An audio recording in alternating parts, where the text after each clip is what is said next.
Okay, time now for us to check out the headlines for this morning. But of course, the lady who always intends to cause trouble for me on the morning show is finally made her way into the studio. Good morning, Gifty and Good morning to you, Smart. I really miss you for the few minutes. See what I've been dealing with every day in this newsroom and in this house. Okay, so let's tell them what's in the headlines. Coming up this morning, a security analyst, Eva Sarkodie, is asking Ghanaians not to take the warnings of a possible terrorist attack in the country for granted, as every country is vulnerable. And according to a just released Transparency International report, bribery and corruption starts with the BECE. And also members of parliament, assemblies and people living with disabilities have been paid their common fund. Finally, we have details when we return.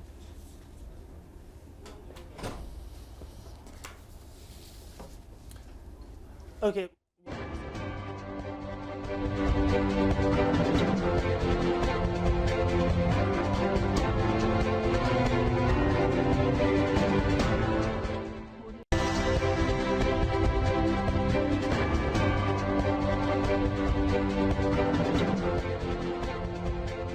Okay, let's do our first story now. A security analyst, Eva Sarkodie, has asked Ghanaians not to take the warnings of a possible terrorist attack in the country for granted, since every country can be vulnerable to such attacks. According to him, there is the need for Ghana to prepare for imminent terrorism, but it appeared those warnings had been taken lightly by Ghanaians. He further remarked that terrorism is a latter-day menace that needs effective measures to end it, since it had the tendency to cause murder, hatred, and transgenerational conflicts. Meanwhile, the director of the Ghana Police Service, COP John Kudalo, has revealed that the police administration is putting stringent measures in place to tackle possible terrorist attacks.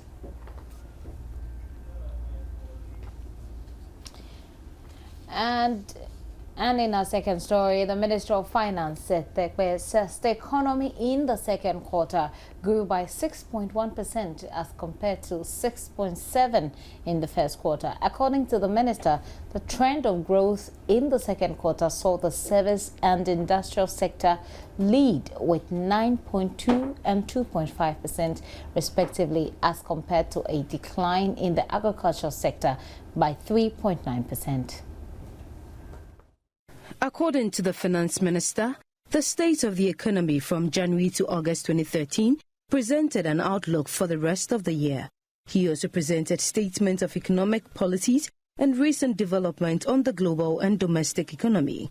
According to the Minister of Finance, the tax measures approved by Parliament to support the fiscal consolidation effort indicated that both revenue and expenditure were below their respective targets for the period. Setekwe also touched on the expenditure performance of the economy over the period under review. Total expenditure, including payments for the clearance of arrears and outstanding commitments from January to August 2013, amounted to 18.3 billion, which is equivalent to 20.7% of GDP, against a target of 20.1 billion or 22.6% of GDP. The outturn was 8.5% lower than the budget target and 18.4%, but 18.4% higher than the outturn for the same period in 2012. The growth in expenditure was mainly due to an increase in interest costs, as I've said already, and in particular, the growth in compensation of public sector employees during the period. The minister added that even though there is a decline in revenue from our major export commodities, the oil sector continues to have a positive impact on the economy. Although the performance of domestic revenue from traditional sources have been weak, oil revenue performance for the period under review has been very strong as a result of higher than expected crude oil price, higher production levels, and higher corporate income taxes from the sector. Therefore, total oil revenue from January to August amounted to 1.2 billion against a target of 788 million. The minister said although measures are being implemented to achieve the deficit target for this year, there is still a major challenge in achieving this target. Total revenue and grants for the period was 11.9 billion equivalent to 13.4% of GDP, against a target of 14.2 billion or 16% of GDP. So there has been a shortfall, as I said earlier on, in our revenue generation. In nominal terms, the provisional outturn was 13.1% than the outturn for the same period in 2012. So again, even though we are not meeting the targets, because of the slowdown in the economy, the performance of revenue is still higher than what we were doing nominally last year. The Minister of Finance said the 2014 budget statement in economic policy is being prepared and will outline a number of measures and strategies for fiscal and debt sustainability as well as macroeconomic stability while ensuring sustainable growth. Now, away from the Finance Minister's briefing, residents of Shamapo in the Shama district of the Western region have arrested a vessel carrying close to about 100 barrels of premixed fuel allegedly being smuggled to Ivory Coast. Western Regional Correspondent William Benjamin Peters reports the police are yet to arrest the culprits, but investigations have started. According to the residents, they saw a vessel on shore around 3 p.m. on Tuesday with some items being loaded into it. They immediately became suspicious and laid ambush. They then quickly impounded the vehicle together with some items. The fuel was in barrels and residents say they counted close to 100 barrels, estimated at over 10,000 Ghana cedis. Other items in the vessel were taken to the police headquarters in Sekondi. The Sekondi District Commander DSP Abraham Kou said the culprits will soon be brought to book. It became an intelligence that this is the operation of some of the fisher folks. They pretend as if they are going on a fishing expedition, not knowing when the premise come, they try to divert it to wherever the big canoes are. They offload the goods into the canoe and they send it to Ivory Coast. Yes, specifically Ivory Coast. And they don't go with only the fuel, they go with other items like narcotic drugs, medicinal drugs, and even pellets.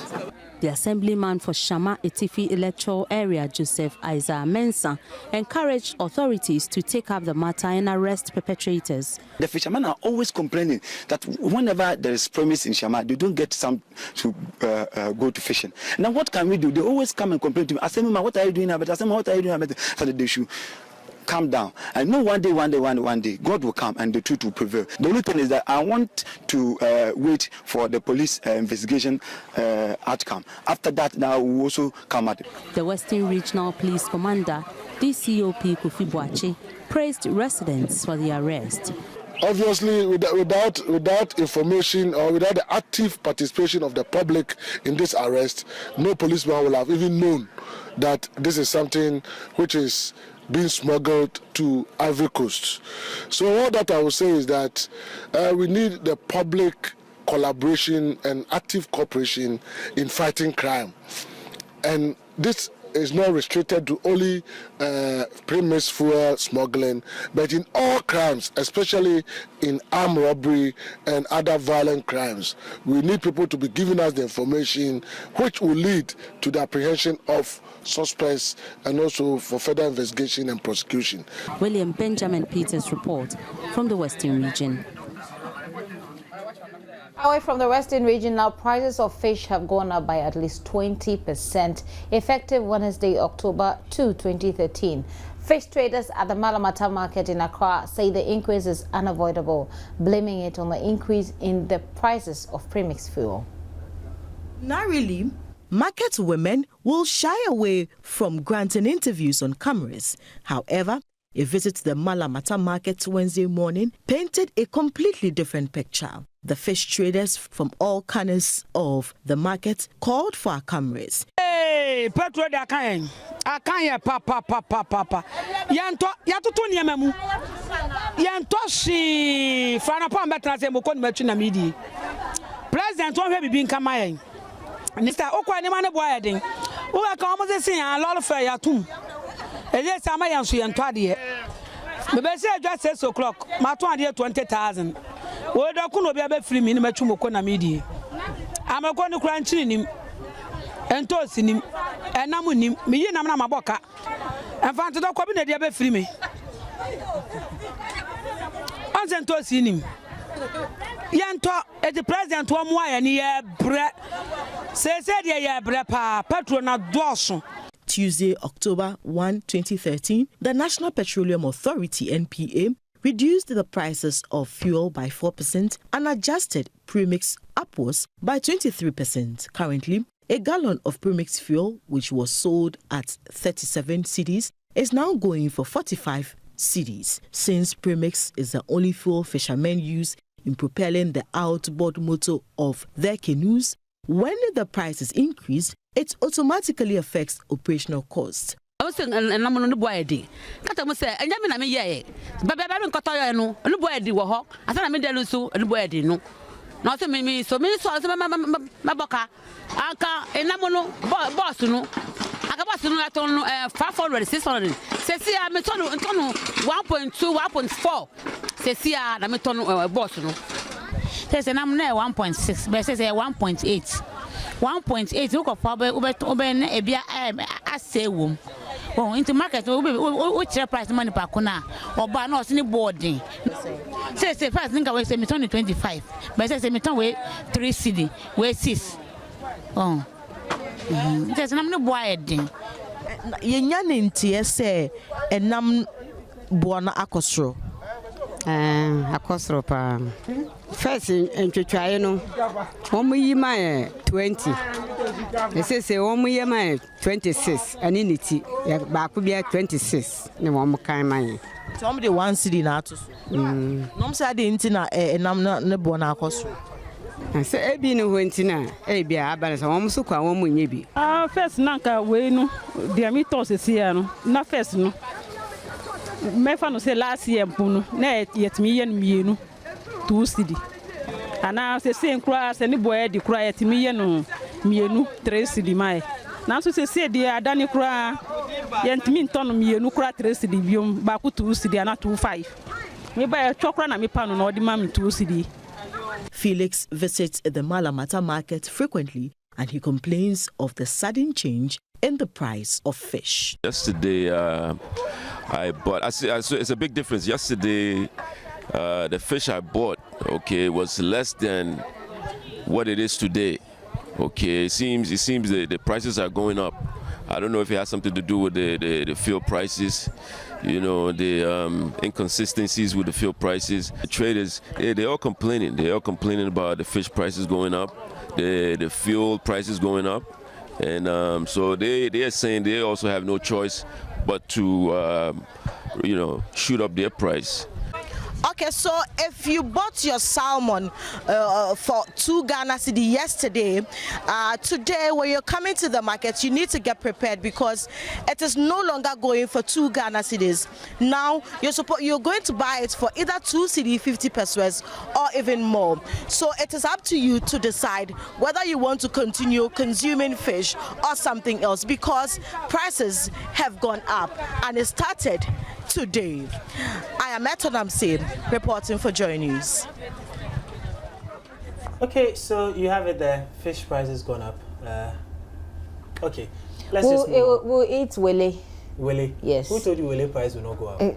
It's likely it won't go up since it's wishful thinking. Now let's do some other stories. A just released Transparency International report estimates that 40% of BECE and senior high school graduates had to pay some form of bribe before they could access public schools to further their education. The damning report cited the lack of quality public institutions of learning as reasons for the trend. The GII report, which was released on Wednesday morning, cited the lack of accountability and transparency in the educational sector as reasons for the trend. According to the report, transparency and strong accountability mechanisms make it harder for corrupt school officials and university staff to engage in corrupt practices. The report also highlighted the implementation of anti-corruption basics, such as Access to information on education policy and code of conduct for teachers and parents are some measures to reverse the trend. The Vice President of Imani Ghana, Kofi Bentel, believes that government must invest power in local communities to choose how they want their schools to be run to reverse the trend. I do believe that if you had devolved power to, for instance, communities, and if a community had the power to determine who teaches in the school and who is the headmaster in the school, some public schools would do better. If you let the communities even have a say in what goes on in a public school, the quality is going to go up. So that over-centralization of power leads to a situation where the quality is down and only few schools are good. Then everybody is charging there. When you have that situation coming up, you are going to have a situation where corruption will start. He also called for the involvement of Old Students Association in the governance structure of public schools to serve as a check for the quality of teaching and learning. In the schools where old students are effective, they seize the power, they insist. All right. Now, why should you have a situation where government tries to drive out all the other stakeholders? All right. Which is why I'm saying go anywhere else and see where communities have a stake in their schools. The schools do well because parents have an emotional attachment to their children and they want their children to do well. That is why poor people are taking their kids out of public school and sending them to private schools for the poor. All right, because over there they get to speak to the teacher. Okay, over there they have a better connection with the school system. All right, and they pay money. I know. The GII report called on governments, international organizations, business and civil society to ensure good governance is promoted in the educational sector of the country. Members of Parliament have been paid their full portion of the Common Fund. Full payment has also been made to all assemblies and people living with disabilities. The details of the payment was confirmed by Common Fund Administrator Kojo Finn. Government's delay in releasing the fund sparked agitation among MPs and created administrative challenges for the various district and municipal assemblies across the country. Some members of Parliament threatened to drag the Finance Minister before the Legislative Chamber to explain their delay. Kojo Finn says the Common Fund Secretariat is reliably informed that most of the assemblies and other beneficiaries have already assessed their monies. According to Finn, the Secretariat transferred the monies through the Ghana Commercial Bank last Thursday and had notified the various beneficiaries of the fund in the district to contact their respective local banks for confirmation of the transfers.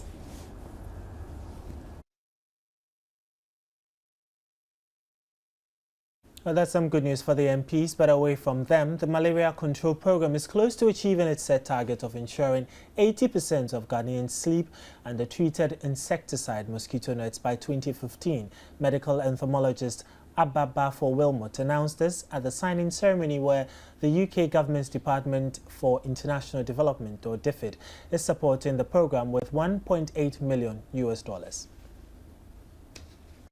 The aim of getting more people to use the long-lasting insecticide-treated nets is to prevent malaria, which is said to be a leading cause of death amongst pregnant women and children under 5. The target is for every household to own at least one long-lasting insecticide-treated net, with 80% of the population actually sleeping under it.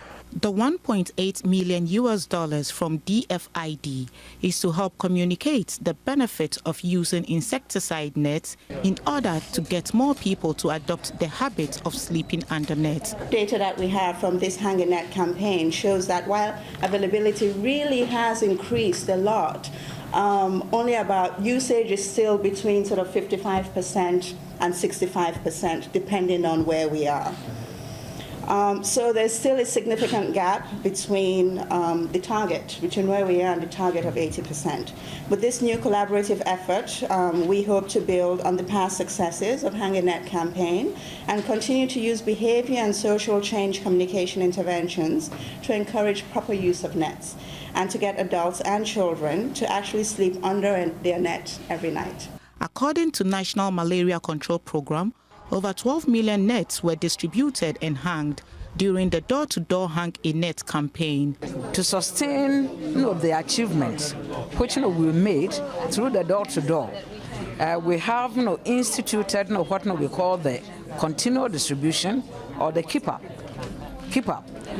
where we are given nets, free, to pupils, both in private and public schools, and the ANC, the antenatal, for pregnant women who have gone in for the first time, that's the first registrants.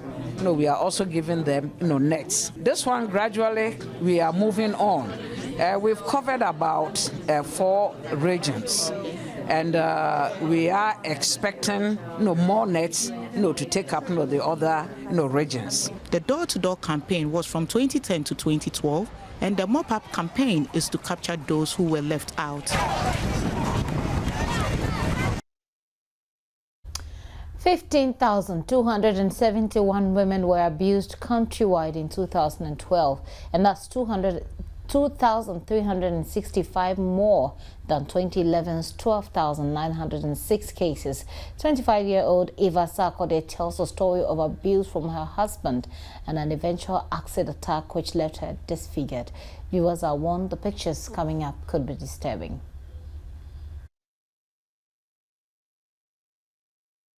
Aduane mpomiti me fa bi nkoma no me hwe sede na ositie nenne waye sana me ne ne da me kodem a mani ntumi nka nguso echese ne hwene boyi nyina si manenu nko a no homefa odidi kakra na home ne kra eye atua nti ontimi nidi eno ani koko ene fanta nko a no no enti sesi ame home ewo me edame yem na ete timi sraboafo ye no me. 25-year-old Eva Sarkodie is a JHS graduate. She completed her basic education in 2005 with her younger sister. Her dream of becoming a nurse was shattered when she had to stay home to make way for the younger sister to advance to the SHS level due to financial difficulties. Eva Sarkodie then ventured into petty trading to make ends meet. The business collapsed. 6 years ago, she met 35-year-old taxi driver Kwame Danso, popularly known as Kwame Alolo, at Bibiani, to whom she got married.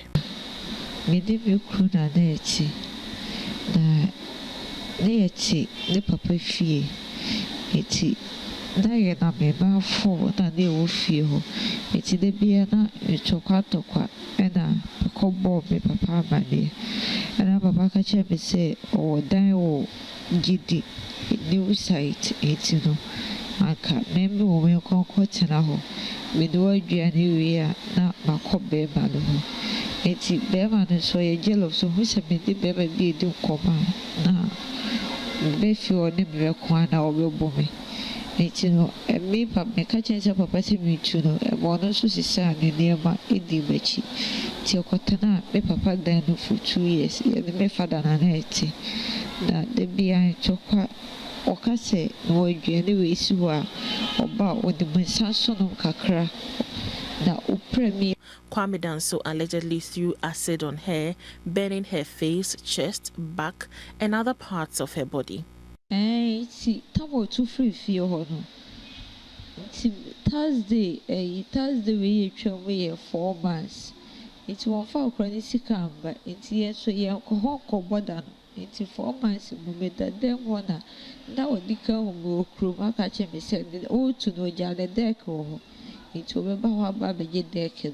Sometimes now Corona Macquaint to over 4 banners who command the mammy. So catch him so baby or ban so near me. It's a new remedy that one of it is a wee book for me. And a papa besides someone, no say you milk me. It's what I say, milk and I'm sure it's out and I'm at the deck and a quarrel near man and over baby. Tia my miss sorry ye deck and a be ye a crying in your subu rubber and that we do question or quinano. It's ye being no croak and it was so a blue for. It may be a sort of be from the Sana. I said, Nikitan, Eshanechi. It may be a form of the Anna or 2 more, Miss Preocupe, and no Jane. Baby. Oh, Frey. Tama or she, a good Miss Demiko Hospital. Actually, ba otosu mienu eba ho beka che me say tama ye me papa mo de me ko hospital no one boy no eba fi ho san be bisa amase na boy ne so free bia o say na down for now otwene ma me taxi no ono di ni dwane ye.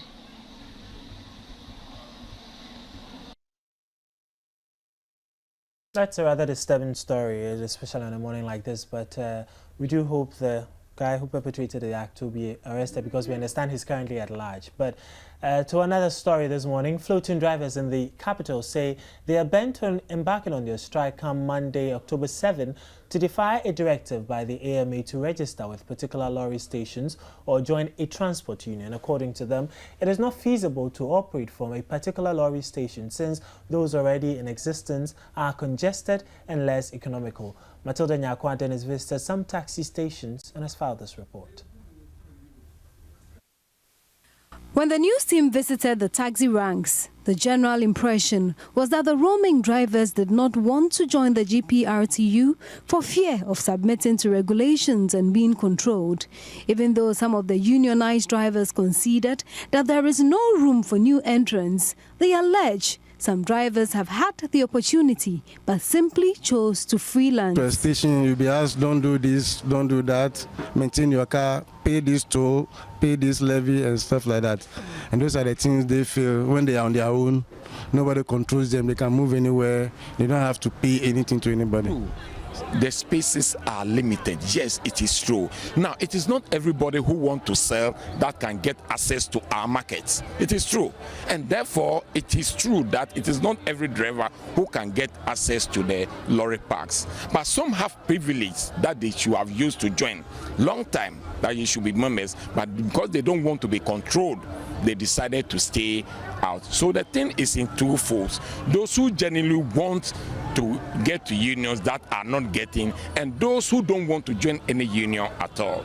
But these drivers, usually situated around the Eva Sarkodie Children's Park, awaiting the rush hour, say the GPRTU and the AMA had conspired to dupe them of the little they had. According to them, they are disrespected because they have no one to speak for them. Why is it that you don't organize yourselves into a union? We don't know the reason. What is going on within this country? What has drivers done to these people in this country? We don't understand. We are all students, boss. We are all students. As I'm standing here, I have to go to Polytechnic. Yes. But the problem is, if some people see that you are a taxi driver or commercial driver, they don't give a damn to you. The AMA is intentionally creating this thing to be taking money from us. That is as simple as that. Go to any AMA office and see if you can find even a computer. Even when you go to AMA office, you want to go and do the AMA license. They'll tell you, okay, pay. They'll take you picture. Even to take the picture, to get the license, will take you like 3 months. Me ya trotro. What's it mean? Cost station no. Uko abeswa. The one to me call tumpo. Na de asa. Station uba kono ko be blatura. Dam na yesu atu ho. Once you dam to her, and then obekwa akoda ho. It is a one ati a obi akwaji we campaign. Na wo si on call station. No wa load to her. The one of Uncle says, how many you chop money? At the Circle Taxi Rank Union member Ampari was in support of the decision of the taxi drivers to embark on a strike action. When you came to the station, you can see that the station is full. We have about 100 or something applications that they want station to run, but there's no space, so we can't accommodate them. So the floating drivers today are also helping the system. Edward Hoffman, national chairman of the Ghana Transport Association, however, disagrees with the stance of these drivers, explaining the directive of the AMA had been completely misunderstood. If you have registered within the district from which you operate, you are permitted to go to any other district, provided you have the sticker and then you have your driver's permit, which is genuine. If you look at the size of our districts, you cannot say that you cannot drive within districts. It seems the problem boils down to educating the drivers on the reasons why they must comply to this directive, because the drivers are obstinate and would not budge. Okay, so those are the taxi drivers. Really, agitated. But that's it for the AM News. But before we go, a second look at the stories that made the headlines. The security analyst Eva Sarkodie is asking Ghanaians not to take the warnings of possible terrorist attacks in the country for granted, as every country is vulnerable. According to a just released Transparency International report, bribery and corruption starts with the BEC. And members of parliament, assemblies and persons living with disability, we're told, have finally received their common fund payments. And I think that is good news coming in there for them. But that's it for the news. We'll be back shortly with sports.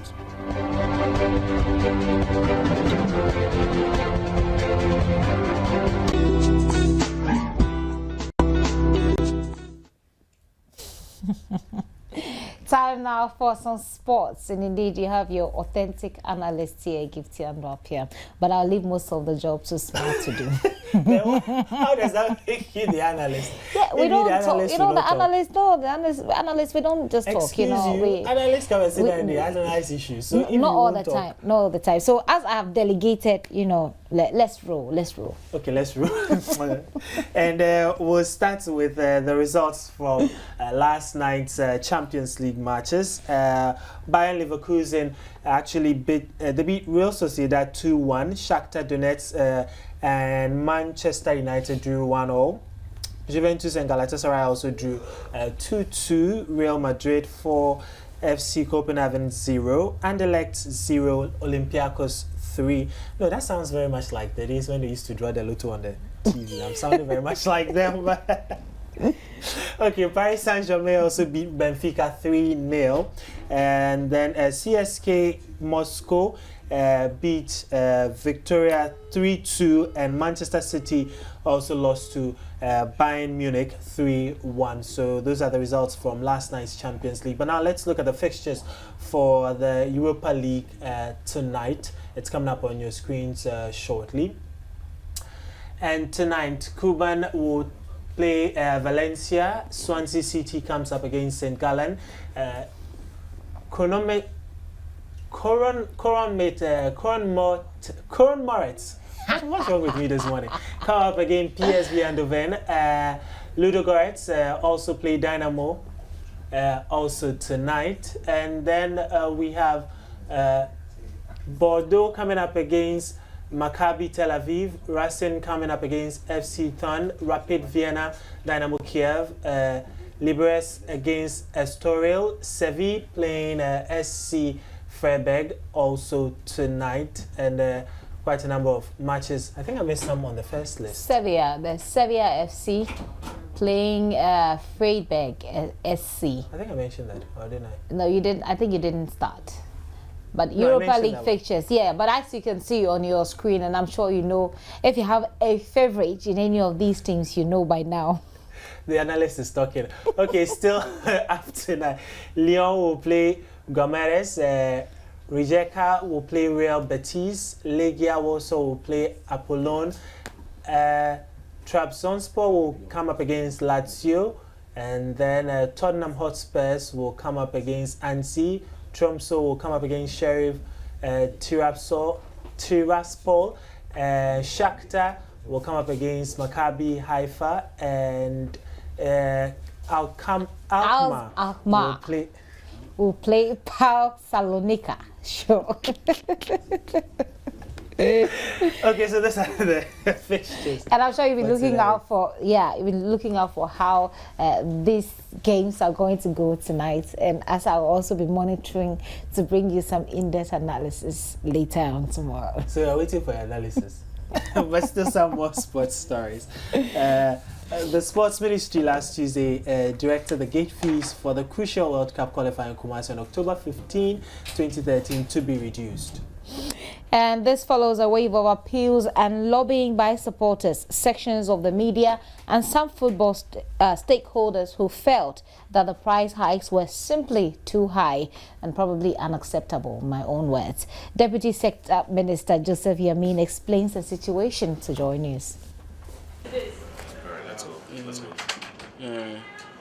Honorable, we are just about 2 weeks away from a very crucial game that will determine whether Ghana makes it to the World Cup or otherwise. The latest we are hearing, what you know that we don't know, is that certain players are going to be called back into the team. What do you know that we don't know? Actually, I don't know anything. I'll get to know today exactly 11 o'clock. There's a meeting between the National Sports Authority, the GFA, the technical team, and the ministry. They were to finalize on the issues concerning the match. So we have to be briefed as to who and who the coach is calling up for the team. So I don't know who is calling, and I'll get to know as you will. I'm sure by the end of the week. Does a coach necessarily have to brief people like you? Not me. I mean, it's a technical decision. I just came to meet it, and that is what is being done all this while. That the coach will send his team to the GFA, management, to let them know who and who is calling for the team before it finally gets out. And so they always brief the ministry when they meet in issue, meetings like this. And so we'll definitely get to know who and who is putting out there. Now it's Deputy Sports Minister Joseph Yamin speaking there to Joy Sports. That's it for sports. And sports is brought to you by Tigo. Smile, you've got Tigo.